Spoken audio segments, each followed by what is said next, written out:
we're doing something that we said we would never do.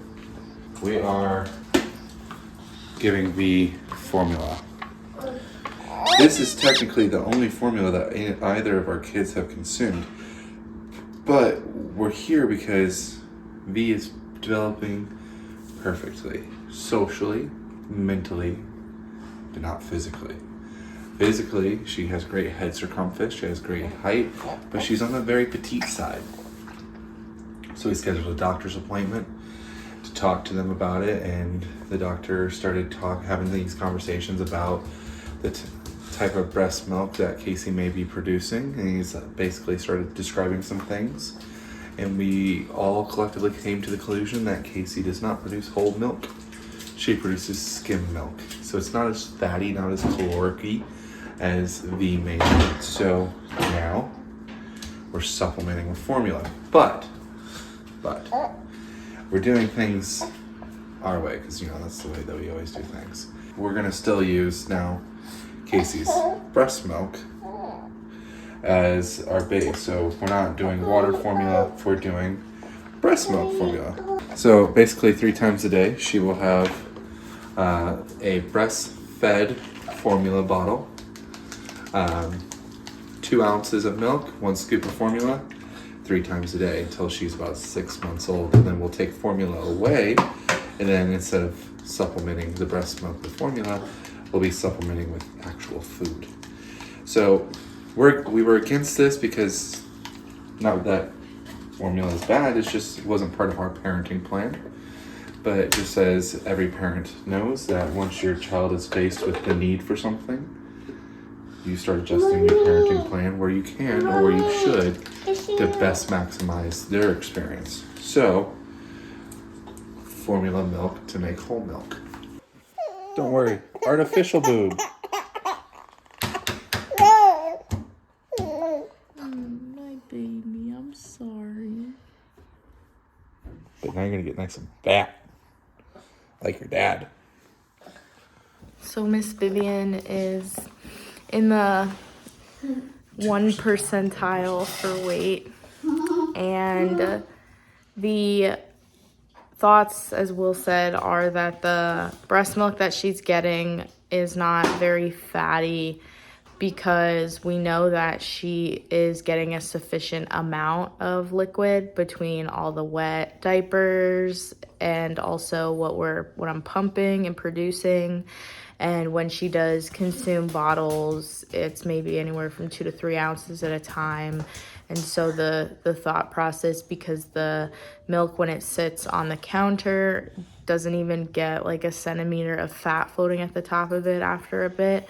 And then also it's like a bluish tint more than a creamy white. That I guess all kind of supports that the milk itself isn't super fatty and it's more watery. And so my understanding from today's appointment is that because her head is growing and her height is increasing, that this at this time is mostly just a weight concern. But what happens at some point with babies is their height will also stop increasing, and then eventually their head won't be growing as much either, and that's when they're kind of like that failure to thrive state.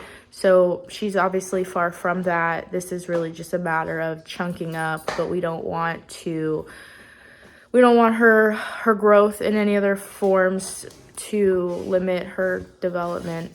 So we are gonna try this as a way to help get some calories in her. And we're due back for an appointment in a couple weeks, and then at her 4-month checkup, the hope is that she'll have gained a pound by then.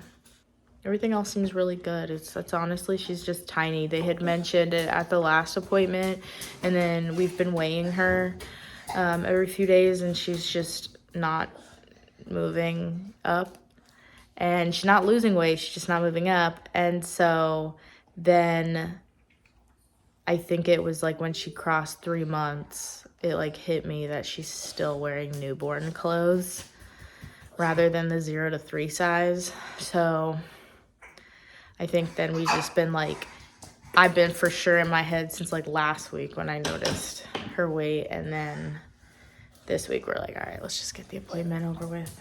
So I guess it ended up being very good timing. Now you gotta use your brush and you gotta clean it. Now you're thinking with your dipstick there, Lottie. Use your brush, make sure you get it clean.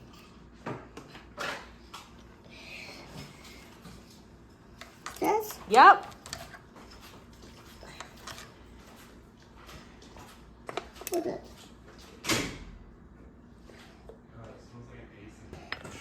And that foot. Okay. Ooh, you're breaking it. Good. What's high? There's something inside? Yeah. What's inside?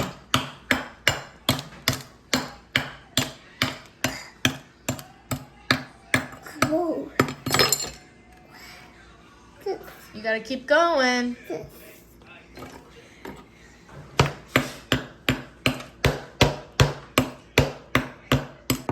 The big box. They help me. William, not your toy. Stop. So I was asked how much fat floats on the top of my breast milk, and I said, I don't know, a few centimeters. I don't know like where I got that number from, because it was like, oh, would you say like a centimeter or more or less? But it's like, look at that. Obviously this isn't like a full bottle, but that bottle in front of me is a feeding worth.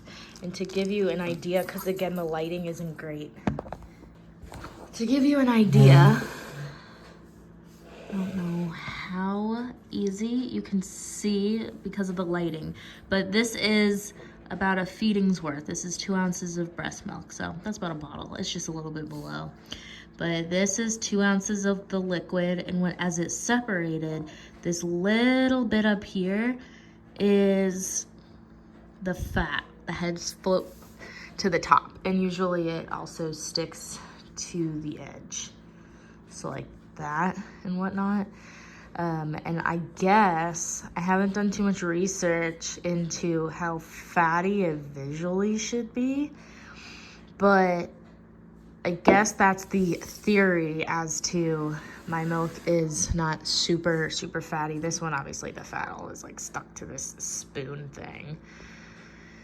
All right, let me put that there. Okay, so then this one you can kind of see it's separating, but you can see all of like the watery part on here. So it's just a super thin layer. There's like barely any fat to it. I guess like the way he was describing it, and this of course is the bend of the bottle, so don't be confused by the lighting. But the way it was being described is it made me think like it should be a decent amount, and it's just not. It's not that way.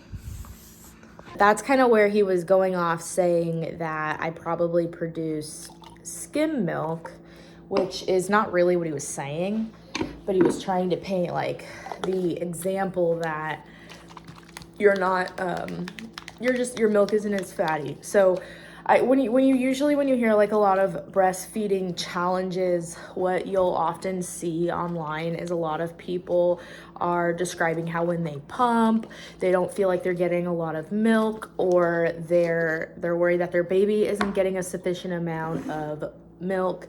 But then it's like, if you look into like what they're saying, it's always about a supply issue, which the solution typically is feed more, power pump. They say certain things in your diet is like what you'll hear online is people's recommendation, but honestly, like your diet really doesn't impact breast milk too much, because this is not a direct result of what is going in your mouth.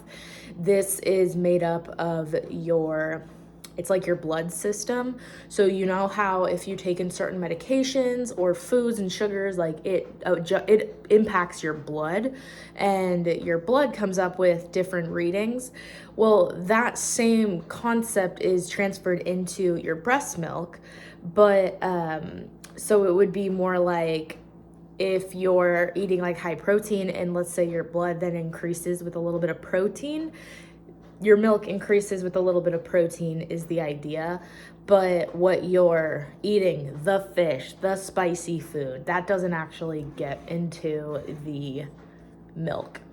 But again, most people are very concerned with supply. And I've not been concerned with supply because, as you guys know, I am a cow. I'm producing lots of milk. We just donated over 370 ounces of milk. So I'm not at all concerned with my ability to produce liquid. I think it's just more so I think there's truth to this whole, the milk isn't fat or isn't fatty. And so I think that it's pretty valid for us to be in this predicament where Vivienne is just not putting on the weight as she should. We've made it this long. I need my kiddo healthy. I need her fat. I need her happy. I feel like it'd be a punch in the face to think that we have a milk issue when clearly we've documented we don't. So I'm sure NICU babies and all will much appreciate the milk I've donated. Also, they mix my donated milk with other donated milk. I think their ratio is like 3 donor milks get mixed together at a time. So it's never just like yours alone. So I know that those babies are gonna be okay, but it's like, I think honestly, like what is getting me isn't the formula per se, but it's the fact that I have to put it into a bottle is killing me because I've been not pumping so long now that I have to pump a bottle. And it was said that I could mix it with water, but I know, my psyche knows, if I mix formula into water, my breast milk supply will go down because she'll get about 6 ounces of straight bottle, not from me, and my body's gonna be like, what do we do with the 6 ounces of boob milk?